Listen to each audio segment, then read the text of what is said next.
नमस्कार. आपण अगदी रेस्टॉरंटसारखा जीरा राईस आज बनवणार आहोत. चला तर मग सुरुवात करूया. त्यासाठी 30 मिनिटांसाठी तुम्ही एक कप बासमती तांदूळ भिजवायचे आहेत पाण्यामध्ये. आता आपण फोडणीला घेऊयात. त्यासाठी मी तूप घेतलेलं आहे 2 चमचे एका पॅनमध्ये. तूप छान वितळत आहे. तूप पूर्णपणे वितळले की मग आपण त्यामध्ये 2 चमचे जिरे घालणार आहोत. तर आपण जिरे घालून घेऊयात. त्यानंतर आपल्याला यामध्ये खडे मसाले घालायचे आहेत काही.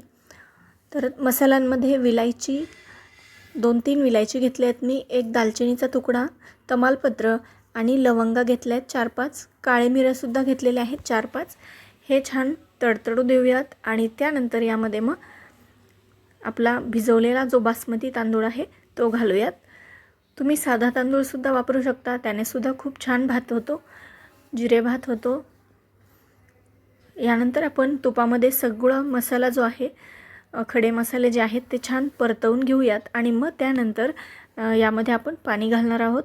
तर मी 1.5 कप तांदूळ घेतलेला आहे आणि 1.5 कप तांदळासाठी मी 2.5 कप पाणी वापरणार आहे. 1 कप तांदळासाठी तुम्ही 2 कप पाणी वापरायचं आहे. तर मी मोजून 2.5 कप पाणी या तांब्यामध्ये घेतलेलं होतं आणि ते मी आता यामध्ये घातलेलं आहे. त्यानंतर आपल्याला यामध्ये अर्धा लिंबाचा रस पिळायचा आहे आणि चवीनुसार मीठसुद्धा ॲड करायचं आहे. आणि यानंतर आपण यावरती झाकण ठेवूयात आणि 12 ते 15 मिनिटांसाठी लो टू मीडियम फ्लेमवरती आपण हा भात छान शिजवून घेणार आहोत.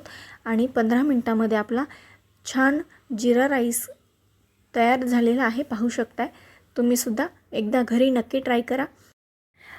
एकदम रेस्टॉरंटसारखा जिरा राईस आपला घरच्या घरी तयार झालेला आहे. अगदी 15 मिनिटांमध्ये मोकळा सुटसुटीत जिरा राईस तयार आहे. यानंतर आपण गॅस बंद करूयात आणि पाहूयात आपला जिरा राईस कसा आहे. तुम्हाला मी दाखवते. फॉर्कच्या सहाय्याने मोकळा करून घ्यायचा आहे. सर्व जे जिरेवरती आहेत ते पाहूयात. पाहू शकताय किती सुंदर जिरा राईस आपला तयार झालेला आहे. यानंतर तुम्ही त्याला कोथिंबीरच्या सहाय्याने गार्निश करू शकता. मी सुद्धा तुम्हाला करून दाखवते. पहा किती मोकळा सुटसुटीत जिरा राईस आपला तयार आहे. चॅनलवरती अजूनही नवीन असाल, चॅनल सबस्क्राईब केले राहायला विसरू नका. भेटूया पुढील आणखी एका नवीन व्हिडिओमध्ये. तोपर्यंत